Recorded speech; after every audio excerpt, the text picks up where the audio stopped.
नमस्कार, स्वागत छ यहाँहरुलाई नेप्से ट्रेडरमा। आज हाम्रो मार्केटमा 47.07 पोइन्टले चाहिँ आज हाम्रो मार्केट बढेको छ, जुन चाहिँ 2.24% ले हुन आउँछ। आजको दिनमा 200 वटा कम्पनीहरूले नाफा कमाएका छन्। 13 वटा कम्पनीहरूले आज पनि घाटा बेहोर्नु परेको छ र 5 वटा कम्पनीको मूल्य जस्ताको त्यस्तै रहेको छ। र आज चाहिँ हाम्रो मार्केटले 21 को जुन एउटा मानसिक रेजिस्टेन्स थियो है, मेन्टल रेजिस्टेन्स भन्छौं हामी त्यसलाई चाहिँ एकदमै ठूलो अंकले चाहिँ यसलाई ब्रेकआउट दिएको छ है। त्यसकारण चाहिँ अब ट्रेडर हुनुहुन्छ भने अहिले किन्नलाई एकदमै उपयुक्त समय आएको छ। बढिसकेपछि किन्न त हुँदैन थियो, तर हामीलाई मार्केटको एउटा दिशा चाहिँ कतातिर जान्छ भन्ने कुराको कन्फर्मेसन नभएको कारणले गर्दाखेरि 2100 ब्रेकआउट दियो भने मात्र किन्नु भनेर भन्नुको कारण चाहिँ त्यो रहेको थियो है। टप गेनरको कुरा गर्नुहुन्छ भने बीपीडब्ल्यू, यूएआईएल है, यो भनेको चाहिँ तपाईको युनाइटेड अजोर्ड इन्स्योरेन्स भयो। यो चाहिँ अजोर्ड इन्स्योरेन्स र युनाइटेड इन्स्योरेन्सको चाहिँ एकीकृत कारोबार भएर चाहिँ आज यसले सर्किट हानेको छ। त्यस्तै अभियान भनेको चाहिँ एउटा लघु वित्त हो है, यसले पनि आज सर्किटकै लेभलमा कारोबार गरेको छ। अर्को एसएचएलबी है, त्यस्तै एमपीएफएल, यिनीहरूले चाहिँ आज एकदमै ज्यादा कमाएको छ भने टप लुजरको कुरा गर्नु पर्दाखेरि केडीबीवाई, एसएजीएफ, एसएलसीएफ र त्यस्तै एउटा बैंक अफ काठमाडौँको चाहिँ डिबेन्चर र अर्को एउटा म्युचुअल फन्ड रहेको छ एमएमएफ1। टर्नओभर वाइज कुरा गर्नुहुन्छ भने चाहिँ शिवम, एचएलआई, साइन, एसएचएल र आईजीआई मा चाहिँ एकदमै ज्यादा टर्नओभर देखिएको छ। अर्थात आज पनि इन्भेस्टरहरू चाहिँ यी कम्पनीहरुमा एकदमै ज्यादा इन्ट्रेस्टेड थिए भनेर बुझ्न सकिन्छ। भोल्युमको आधारमा हेर्नुहुन्छ भने चाहिँ पीआरएसएफ यो चाहिँ एउटा म्युचुअल फन्ड रहेको छ, प्रभु स्मार्ट फन्ड। त्यस्तै आरएमएफ1 यो पनि म्युचुअल फन्ड नै रहेको छ। भोल्युमको आधारमा हेर्दाखेरि प्राय जस्तो चाहिँ म्युचुअल फन्डहरू रहेका छन्। त्यस्तै शिवम र केबीएल पनि रहेका छन्। ट्रान्जेक्सन वाइज कुरा गर्नुहुन्छ भने आज पनि एमईएल मा एकदमै ज्यादा ट्रान्जेक्सन भएको छ। त्यस्तै शिवम, एचएलआई, सिटी र निफ्राहरुमा पनि किनबेच एकदमै ज्यादा भएको हेर्न सकिन्छ। सेक्टर वाइज कुरा गर्नु पर्दाखेरि चाहिँ बैंकिङ इन्डेक्सले एकदमै राम्रो साथ दिएको छ। 2.86% ले झन्डै 3% ले चाहिँ बैंकिङ इन्डेक्स बढेको छ। आज सबै बैंकिङ इन्डेक्सहरु घट्या छन् है, कुनै पनि घटेको छैन। डेभलपमेन्ट बैंकमा पनि एउटा राम्रो र्याली देखिएको छ, 4.14% ले बढेको छ आज। आजको लिडर डेभलपमेन्ट बैंकलाई भन्न मिल्छ। फाइनान्स पनि 3.61% ले बढेको छ, यसले पनि आजको मार्केट लिड गरेको छ। त्यस्तै होटल एन्ड टुरिज्म पनि आज बढेको छ, 2.66%, झन्डै 3% कै क्लोज भन्न मिल्छ। यसले पनि आज हाम्रो मार्केटलाई लिड गरेको छ। हाइड्रो पावर चाहिँ सोचे जस्तो आज पनि बढ्न चाहिँ सकेको छैन, तर 1.44%, तर यसमा करेक्सन चाहिँ रोकियो भन्न चाहिँ सकियो है। इन्भेस्टमेन्ट इन्डेक्स 1.72% ले बढेर गएको छ। लाइफ इन्स्योरेन्स 2.36% ले बढेको छ।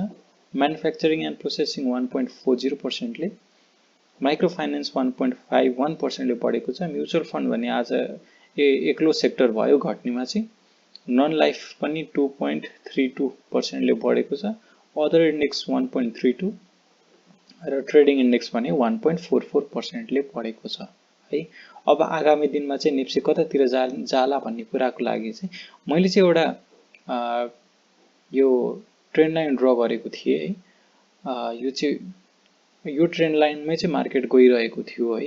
यदि हामी आवरली टाइम फ्रेममा पनि हेर्छौं भने चाहिँ के देखियो भन्दाखेरि एकछिनलाई लोड हुन टाइम पनि हुन त मैले धेरै अगाडि हजुर आयो ल हेर्नुस् त, जुन यसलाई मैले एउटा ट्रेन्ड लाइन ड्रा गरेको थिए, यो ट्रेन्ड लाइन मैले भर्खर ड्रा गरेको होइन, यो मैले करिब मार्केट सुरु भएको आधी घण्टातिर ड्रा गरेको थिए र ट्रेन्ड लाइन यतिकै छोडिदिएको थिए है मैले। र के भयो भन्दाखेरि चाहिँ यो ट्रेन्ड लाइनलाई रेस्पेक्ट गरेर मार्केट बढ्ने घट्ने गरिरहेको थियो र अहिले चाहिँ यो ट्रेन्ड लाइनको चाहिँ टपमा रहेको छ। यसलाई ब्रेकआउट चाहिँ दिइसकेको छैन, अर्थात यो ट्रेन्ड लाइन फलो गरिरहेको भनी जानी त मास्तिरै हो, तर एउटा करेक्सन फेरि भोलिदेखि आउन सक्ने सम्भावना पनि रहेको छ। तर यदि यो ट्रेन्ड लाइनलाई ब्रेकआउट दिन्छ भने चाहिँ फेरि तपाईहरुले नयाँ एन्ट्रीको लागि हेर्न सक्नुहुन्छ। यदि यो ट्रेन्ड लाइनलाई चाहिँ फलो गर्न सक्दैन भने चाहिँ तपाईले करिब 2095-96 तिर चाहिँ किन्नको लागि हेर्न सक्नुहुन्छ है। र ब्रेकआउट दियो भने त तपाईले त्यहीबाट किन्नु परि नै हाल्छ। एमएसिडी पनि हेर्नुहुन्छ भने चाहिँ एउटा सेल सिग्नल आउन लागिरहेको थियो, तर त्यहीमा चाहिँ सपोर्ट लिएर एमएसिडी लाइन है फेरि मास्तिर गएको छ। सिग्नल लाइनले चाहिँ सपोर्ट लिएर माथि गएको देखिन्छ। आरएसआई अनुसार पनि बुलिश भइसकेको आवरली टाइम फ्रेममा 60 लाई ब्रेकआउट दिएर चाहिँ 66.89 मा पुगेको छ। आवरली टाइम फ्रेममा एकदमै पोजिटिभ देखिएको छ र बोलिङ्गर ब्यान्डलाई पनि घचेडिरहेको अवस्था छ है त। त्यो भन्नको अर्थ के भयो भन्दाखेरि यसले चाहिँ आवरली टाइम फ्रेममा एउटा डिसिजन लिइसकेको छ। बोलिङ्गर ब्यान्ड अब यसलाई घचेड्दै मास्तिर जाने सम्भावना एकदमै ज्यादा हुन्छ। यदि हामी 1 डे टाइम फ्रेममा फेरि फर्किन्छौँ भने चाहिँ अप्पर ब्यान्डको नजिक छौँ हामी। यसले के जनाउँछ भन्दाखेरि मास्तिर ब्रेकआउट दिने चान्सेस एकदमै ज्यादा हुन्छ।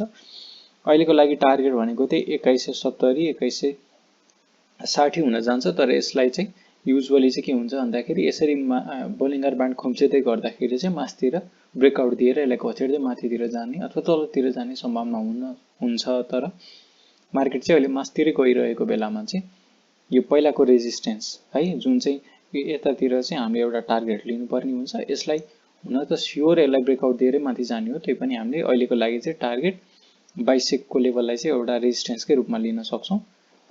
र त्यो नभन्दै मैले चाहिँ एउटा दुईटा स्क्रिप्ट लिएर आएको छु। पहिलो नम्बरमा मैले MEL लिए है। MEL मा पनि हेर्न सक्नुहुन्छ यो आफ्नो लो भन्दा तल गइरहेको छैन है। आज पनि त्यही साइडवेजको एरियामा छ। यो भनेको किन्ने स्थिति हुन सक्छ है। अब बढ्न सुरु गर्यो भने चाहिँ अब बढ्दाखेरि भोल्युम पनि बढेको छ, यो आफैमा पोजिटिभ कुरा हुन जान्छ। अब यसरी बढ्दै जाँदाखेरि चाहिँ अब भोल्युम पनि साथ दिनु भनेको चाहिँ एउटा पोजिटिभ कुरा हो र यसले आफ्नो लो चाहिँ अल टाइम लो चाहिँ यसले आफ्नो यसले चाहिँ टुङ्गाइसकेको छ भन्ने कुरा चाहिँ हामी बुझ्न सक्छौँ। अर्को यसमा पनि एउटा राम्रो कमाउन सक्ने चान्सेस छ है। यो भन्दा तल जाँदैन भने यहाँ कसले कमाउने भन्दाखेरि अब यहाँ किन्नेहरूलाई चाहिँ कमाउने भनेर हामी बुझ्न सक्छौँ। अर्को रह्यो ICFC हेर्नुहुन्छ भने पनि यसमा एउटा इन्भर्टेड ह्यामर टाइपको क्यान्डल बनेको छ है। इन्भर्टेड हैन, यो चाहिँ ह्यामरै एउटा बनेको छ। यसले चाहिँ युजुअली अल टाइम लोमा भइदा एउटा ट्रेन्ड नै निर्धारण गर्न सक्थ्यो, तर यो क्यान्डलले चाहिँ खासै मिनिङ चाहिँ राख्दैन। यदि मार्केट घटिहाल्छ जस्तो चाहिँ केही पनि होइन हैन, सबै कुरा पोजिटिभ छ। सो त्यसकारण चाहिँ अब यो पनि बढ्न सक्ने चान्सेस छ। यसमा पनि एकदमै राम्रो पोटेन्सियल देखेको छु मैले है। यो ट्रेन्ड लाइन फलो गरिरहेको छ। मैले भनेको पनि थिएँ यो ट्रेन्ड लाइन यदि फलो गर्छ भने भोलि यहीँबाट बढ्नुपर्ने हुन्छ। यसलाई घटेर आयो भने चाहिँ हामीले ICFC मा स्टप लस गर्नुपर्छ भनेर मैले लास्ट भिडियोमा पनि भनेको थिएँ है। तर त्यसकारण त्यो नभन्दै आज यसले सपोर्ट लिएको छ र माथितिरै गएको छ। यसमा अब हामीले टार्गेट भनेको यो अल टाइम हाईमा त अलरेडी नै पुगिसकेको छ है। यदि पास्ट हिस्ट्री पनि हेर्नुहुन्छ भने हेर्नु त यो झन्डै पहिलाको अल टाइम हाईतिरै छ। यसलाई अब ब्रेकआउट दिन्छ भने चाहिँ हामीले नयाँ एन्ट्रीको लागि हेर्न सक्छौँ र हाम्रो टार्गेट भनेको 600-700 हुन जान्छ। त्यति बेलाको लागि हामी फेरि डिस्कस गरि नै हाल्नेछौँ। आजको भिडियो चाहिँ आशा छ तपाईहरुलाई मन पर्यो होला। मन परेमा लाइक गरिदिनु होला र भिडियोलाई स्किप नगरिकन अन्तसम्म हेरिदिनु भएकोमा धेरै धेरै धन्यवाद। भोलिको भिडियोमा फेरि भेट्नेछौँ। हस्त आजलाई यति नै। फेरि धन्यवाद भन्न चाहे मैले है त।